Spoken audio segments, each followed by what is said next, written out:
Perguntas que eu sempre fiz quando convido alguém para vir à igreja, e sempre faço, é por que as pessoas não vêm à igreja?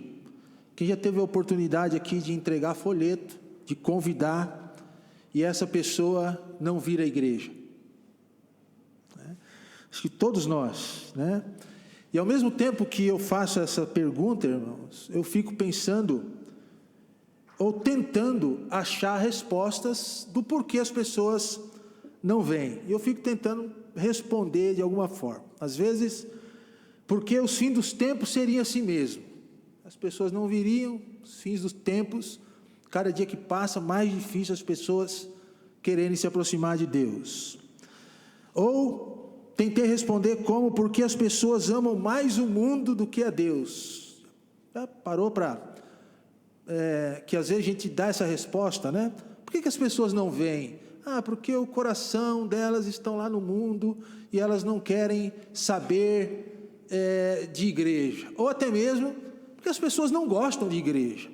Esses dias eu vi um vídeo na internet, um videozinho curto no YouTube, e as pessoas dando uma porção de motivos do porquê elas não vão a uma igreja, e aquela ali porque elas não gostam de igreja. Eu não vou porque eu não gosto.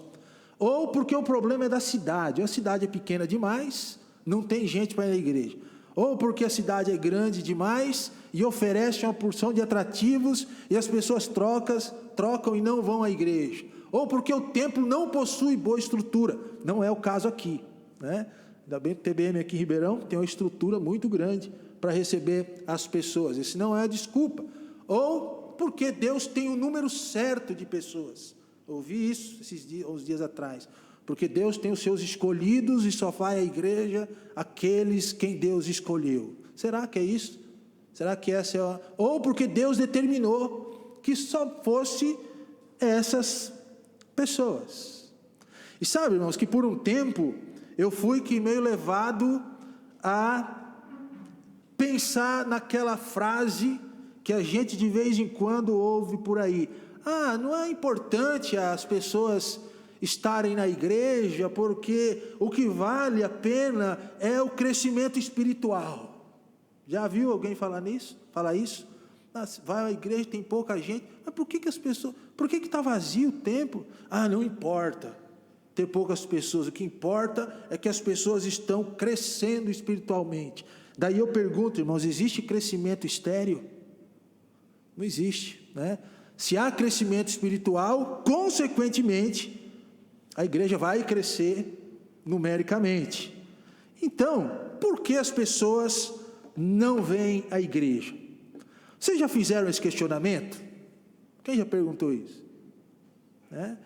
Por que as pessoas questionam sobre isso? Por que nós fazemos esse questionamento? Eu aposto que vocês já tiveram a mesma preocupação que a minha, de ficar matutando, pensando, por que as pessoas que eu convidei, porque às vezes os próprios membros não estão na igreja, porque outros se afastam, porque o fulano não está na igreja, porque aquele não veio, porque que a igreja é sempre com o mesmo número, às vezes a gente até conta as pessoas que estão na igreja.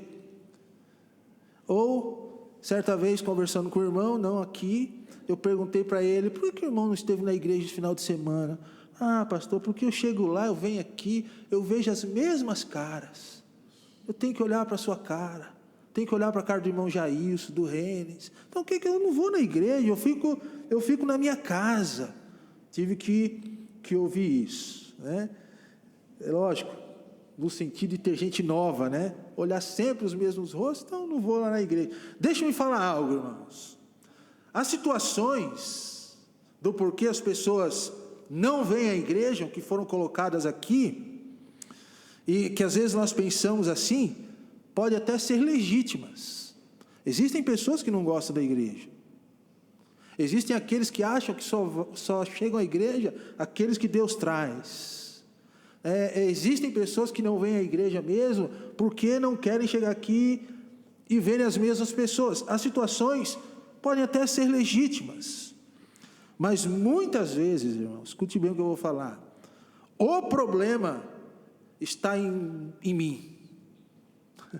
Para não apontar o dedo para os irmãos, porque quando eu aponto um dedo para vocês, tem 3 apontados para mim.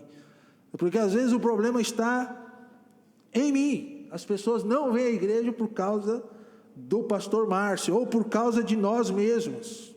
E eu quero aqui, irmãos, mostrar algumas dessas atitudes que às vezes nós temos, que afastam as pessoas da igreja, não nessa mensagem toda, porque a gente ia varar o dia aqui falando dessas atitudes, mas pelo menos uma atitude hoje, baseado naquele texto de Apocalipse, do porquê as pessoas não vêm à igreja.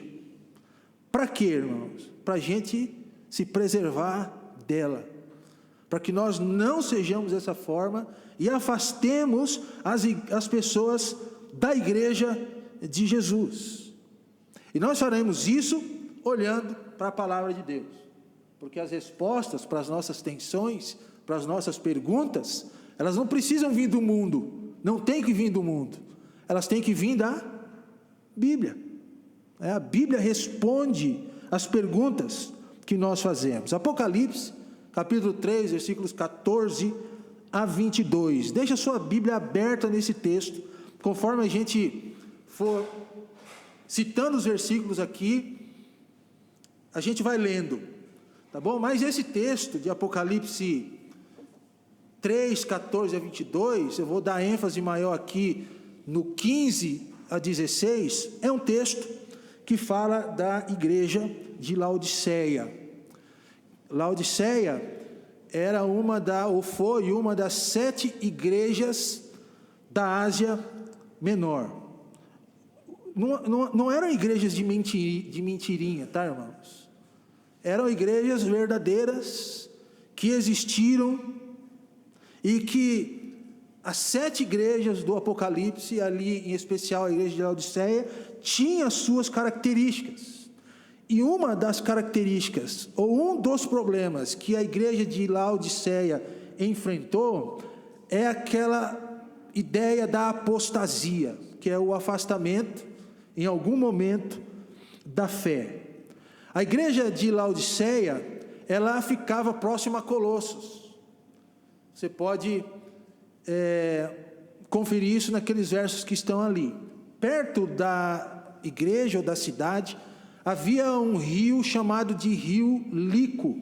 O Rio Lico era o rio que servia como uma importante rota comercial. Então, como toda cidade que tem um rio perto de rota comercial, ela se tornou uma cidade próspera. É assim também nos dias de hoje. Geralmente onde tem porto, onde tem mar, onde tem o náutico, grandes movimentos de idas e vindas, a cidade é próspera e traz consigo também vários tipos de problemas. Nessa cidade, irmãos, havia vários estabelecimentos bancários, versículos 17 e 18,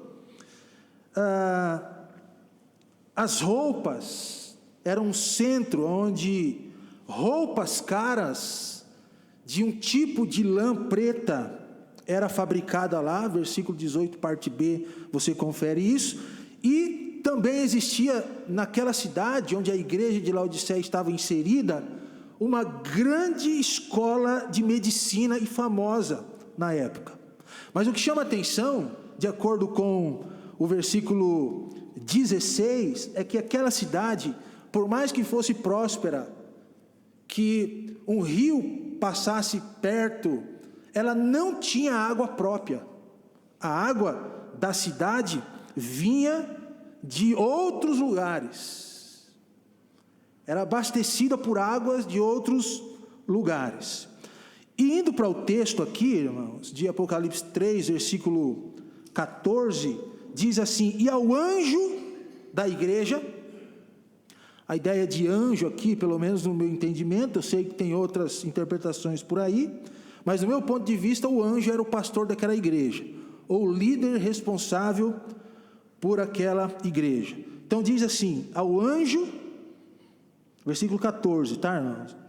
do capítulo 3. Ao anjo da igreja de Laodiceia escreve: isto diz o Amém, a testemunha fiel, verdadeira, o princípio da criação de Deus. É lógico que esse versículo logo nos arremete para a pessoa de Jesus Cristo, né? Afirmando assim a sua divindade, colocando Jesus como Deus soberano, verdadeiro, uma paulada nos testemunhos de Jeová aqui, e aquele pelo qual Deus criou todas as coisas. E percebe no versículo 15, que aquele que escreve diz: conheço as tuas obras. As obras de quem, irmãos?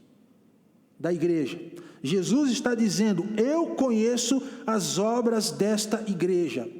A igreja de Laodiceia, irmãos, era uma igreja orgulhosa, independente, cega espiritualmente, e que tinha um certo tipo de vergonha espiritual que estava sendo exposta e demonstrada por Jesus. E eu penso que essa igreja, e ali tem um mapa das 7 igrejas, você pode visualizar ali um pouquinho onde estava a igreja de Laodiceia, lá embaixo, dá para você ver também, se você observar bem, alguns traços do rio ali, e ela estava entre Hierápolis e Colossos, né? Está vendo ali Hierápolis e Colossai ali embaixo, ou Colossos, né? Ali estava a igreja e a cidade de Laodiceia, onde a igreja estava inserida. Mas essas atitudes de ser independente, orgulhosa, cega espiritualmente, Jesus expõe a sua vergonha espiritual, levaram a igreja a uma certa mornidão.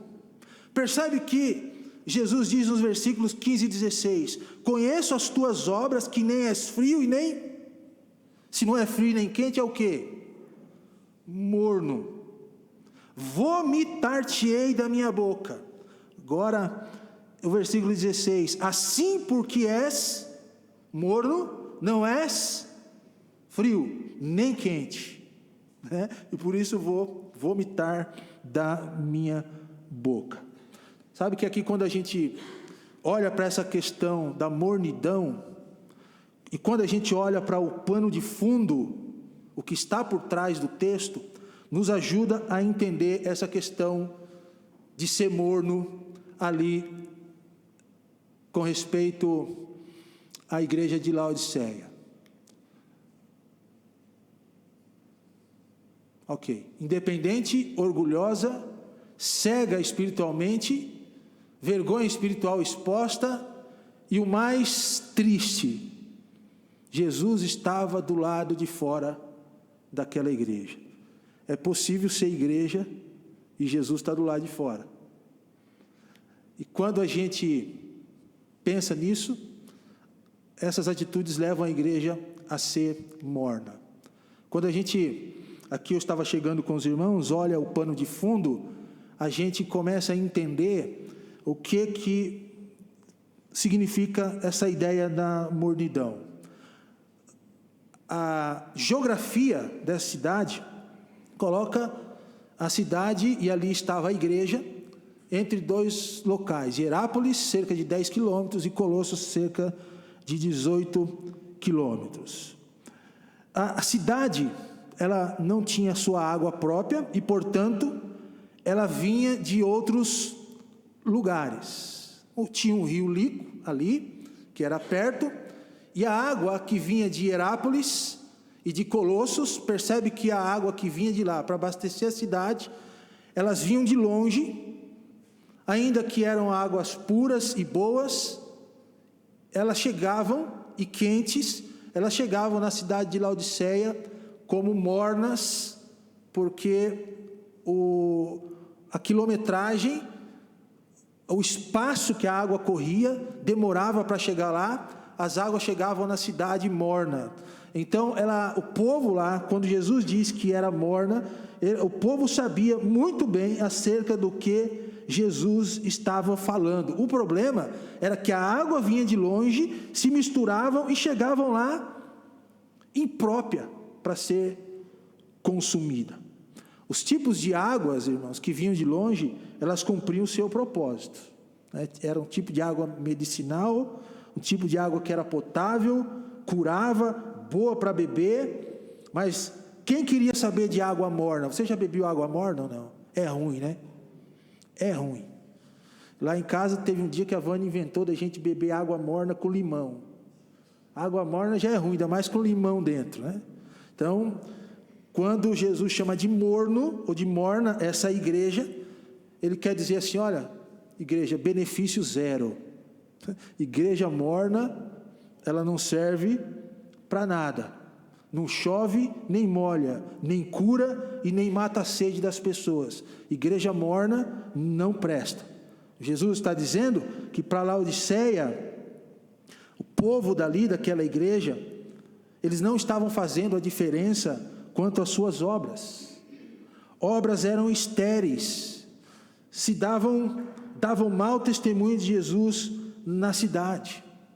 Assim, irmãos, a cultura daquele lugar, da cidade, do mundo, acabaram que influenciando a igreja. Por suas características, tornaram-se mornos, uma igreja morna, e influenciada pela própria cultura. E daí, ali tem uma foto do aqueduto, onde as águas chegavam naquela cidade, eram conduzidas e chegavam lá mornas por meio de um aqueduto, assim, de um cano, né? E o que Jesus prega acerca daquela igreja? Uma igreja sem finalidade, não faz a diferença, suas obras são estéreis e que davam mau testemunho de Jesus. Agora, irmãos, diante desse pano rápido aqui, a gente já está indo ali para o nosso horário, né? Como será que as pessoas de fora enxergavam aquela igreja? Os que olhavam para a igreja de Laodiceia. Quais eram as atitudes das pessoas que estavam lá naquela igreja para serem chamadas de Jesus por mornas? Será que era uma igreja que dava vontade das pessoas irem? Você iria numa igreja onde os crentes são mornos? Sim ou não? Eu poderia até ir enganado, mas eu não ia se soubesse da situação. Assim, irmãos, era aquela igreja. As pessoas querem ir a uma igreja diferente do mundo em suas atitudes. Agora, é sério, e muito sério, o que Jesus diz para aquela igreja: estou a ponto de vomitar-te da minha boca. Consequências de uma igreja morna. Jesus não se agrada de pessoas assim. E tem uma outra citação aqui, irmãos, nesse texto, muito interessante. Diz que sinagogas de Satanás, o texto fala de sinagogas de Satanás aqui, nós lemos sobre isso, sobre elas, e a pergunta é: o que elas são? São igrejas onde Jesus está do lado de fora, que possuem aparência de boa espiritualidade, porque estão lotadas, estão cheias, derrubando muita gente no espírito. Eu vou me conter aqui para não falar mal de igrejas, mas o texto diz que sinagogas de Satanás, onde Cristo não é pregado, onde Cristo não é o centro, também são cheias nos dias de hoje. E que aquela igreja, portanto, deveria ser espiritualmente sadia e diferente das sinagogas de Satanás, com obras que revelam Jesus Cristo como Ele é, através do seu testemunho de vida, obras de salvação. Se nós quisermos, irmãos, que as pessoas venham à nossa igreja, participem dos cultos ao Senhor que aqui são prestados, nós precisamos apresentar obras de salvação. Nós não podemos ser pessoas mornas, igrejas mornas. E eu quero aqui motivar os irmãos a pensar nessa questão com algumas perguntas. O que os seus familiares incrédulos pensam de você quando está junto deles? Você faz parte do TBM, Templo Batista Maranata. Agora, quando você junta com os incrédulos, está junto deles, o que eles pensam de você? Será que através de sua vida, eles têm vontade de vir à igreja? Certa vez, foi um grupo da Igreja Batista Esperança de São Paulo, aqui quando nós trabalhávamos em Sales Oliveira, fazer uma campanha grande de evangelismo. Chegaram lá com 3 ônibus e eles evangelizaram a cidade. E no final, o pastor Sérgio chegou para mim com uma pilha de questionários preenchidos e entregou assim para mim: pastor, está aqui na sua mão para vocês visitarem esse tanto de pessoas. Irmãos, eles alcançaram muitas pessoas, mas a nossa igreja tinha 30 membros. Como que 30 membros, um pastor, ia alcançar aquele tanto de gente? Mas a gente foi. Eu fiz alguns grupos e fomos em algumas casas, e eu lembro que um grupo que eu fiz, estava eu, minha esposa, 2 irmãs e um irmão. Chegamos na casa de uma senhora, e essa moça que estava com a gente, que fazia parte da igreja, trabalhava no hospital da cidade. E quando eu sentei, a dona da casa e o dono olhou para nós, e olhou para aquela membro da igreja. A primeira coisa que ela falou, que eles falaram, foi o seguinte: você faz parte da igreja? Eu pensava que você podia fazer parte de tudo, mas menos da igreja, porque lá no hospital onde eu te encontro, o seu testemunho, a sua vida, não falou testemunho, falou a sua vida é dos avessos. E eu, como pastor, eu não sabia, irmãos, onde enfiava a cara. E eu fiquei tentando remediar a situação, tentando dizer: não, mas não é bem assim. E quanto mais eu tentava consertar, mais fedido ficava o negócio. Como que as pessoas olham para você quando está junto deles? O que os amigos incrédulos pensam de você em momentos de diversão ou de descontração que você está com eles? Porque às vezes nós somos assim, né, irmãos? Aqui na igreja somos uma pessoa, e quando nós estamos em tempos de diversão, de descontração, nós somos outras pessoas. Somos mais mornos do que quente. Pensa nisso. O que os irmãos pensam e falam de você quando estão conversando com outras pessoas? Eu já tive situações, irmãos, terríveis, de chegar numa conversa e ver os próprios membros da igreja falando, já está errado por aí, né? Mas falando mal de outra irmã naquela roda de conversa que eles estavam conversando. O que os irmãos da igreja pensam de você como um crente? Dando essas perguntas para os irmãos refletirem, será que suas atitudes, obras, estão atraindo pessoas a Cristo por meio da igreja? Sabe, irmãos, que muitas vezes é difícil nós agirmos de uma maneira que glorifique o nome do Senhor. Nós estamos, às vezes, misturados, né, com um monte de situações que vêm de fora do mundo. As águas que se desbocam em nós são águas tão diferentes da água da vida, que a mornidão está tomando conta de nós, e nós estamos atrapalhando com essa mornidão as pessoas de chegarem à igreja. Como tem sido o seu testemunho perante as pessoas? É sério isso, irmãos. Certa vez, eu estava no mercado em Apucarana, fazendo algumas compras, e eu encontrei o pastor José Soares, e conversando sobre pregação, sobre a vida da igreja, ele disse assim para mim: pastor, o senhor pode pregar 1000 pregações, mas um testemunho vale mais do que todas elas. É verdade, irmãos.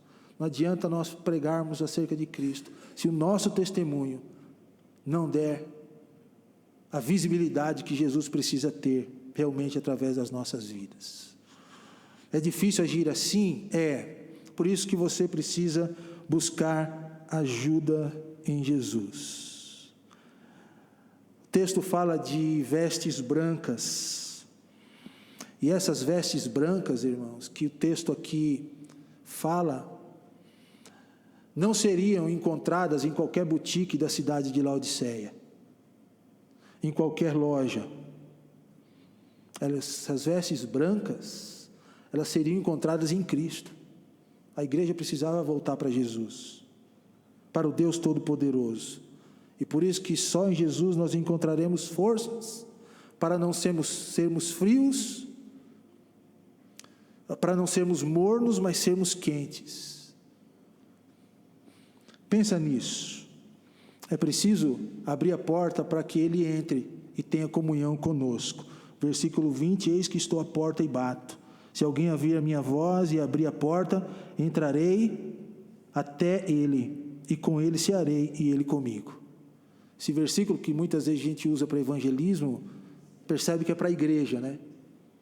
Que por mais que estejamos na igreja, e que sejamos igreja, a nossa porta pode estar fechada para Jesus. Jesus não se agrada de pessoas mornas, que dê mau testemunho. Jesus se agrada de pessoas que resplandeça a sua face nele. Qual que é o que está sendo resplandecido através de você? Ou resplandeça a face dele em nós. Esses são os verdadeiros vencedores. Aquele que vencer não tem nada a ver com perca de salvação aqui, mas tem a ver com bom testemunho, com a testemunha fiel, aquele que realmente fala de Cristo e vive Cristo. Então as influências do mundo não podem fazer parte das nossas vidas, e nem da nossa igreja, a ponto de nos tornarmos mornos. Certa vez morreu um pastor. Estavam fazendo o velório daquele homem, e as pessoas, estava ali o caixão no meio, o pastor no caixão, e as pessoas vinham e passavam ao lado do pastor, do caixão, e choravam, e colocavam a mão e diziam: ah, que grande homem esse, um bom testemunho. O mundo perdeu um guerreiro de Deus. E a viúva estava lá no canto, sentada na cadeira, com o filhinho do lado. E vinha a pessoa e dizia, nossa, rasgava elogio para aquele pastor, para a gente encurtar a história. De repente a viúva que estava do lado olhou para o filho e falou assim: meu filho, disfarçadamente, vai ali no caixão e vê se aquele é o teu pai. Porque o que estão falando é totalmente diferente do homem que ele vive e que diz pregar. Percebe, irmãos? Como que está a nossa vida? Será que Cristo está sendo resplandecido através de nós? Será que nós estamos atraindo pessoas para a igreja ou afastando através da nossa mornidão, de mau testemunho e de más obras? Eu sei que esse não é o seu caso, mas serve de alerta para cada um de nós. Amém? Baixe a sua cabeça, vamos orar.